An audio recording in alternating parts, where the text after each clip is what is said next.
Nick, I mean, this is your generation, you know these people, you understand the trouble that they're having economically. What would your advice be to, the young people these days when it comes to struggling economically? Would you say things like, go and get a job or learn to save? Or would you explain to them that this is historically what happens to the world and that economics is not always brilliant and every generation has trouble?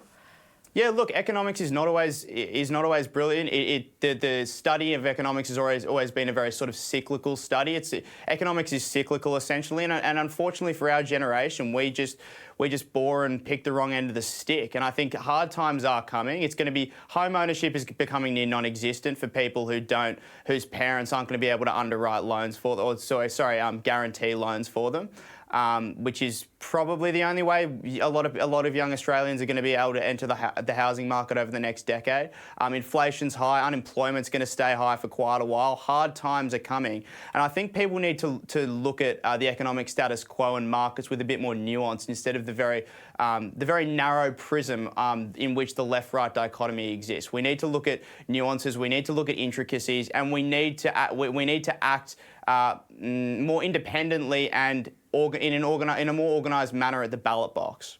Yes, and also perhaps take a leaf out of our grandparents' and great-grandparents' book, and that is to be responsible when times are tough and enjoy times when they're good. But look, thank you so much for joining us here today on The Spectator. Thanks, Alexandra. To read this and more, why not subscribe to The Spectator? Head over to spectator.com.au and click the subscribe button. You can trial full digital access free for 1 month, or why not pick up the bundle deal with 5 issues of the magazine for just $1? Yes, it's part of our special Voice to Parliament celebration deal. Both will grant you immediate access to all of our writers, including some of the biggest names in Europe and the US in our Spectator World section. If you're watching online, did you know that we have an app? Watch Spectator Australia TV anywhere, anytime, for free on your phone. All you have to do is visit the App Store and download the AEDT TV app. And that's all we have time for. Catch you next week.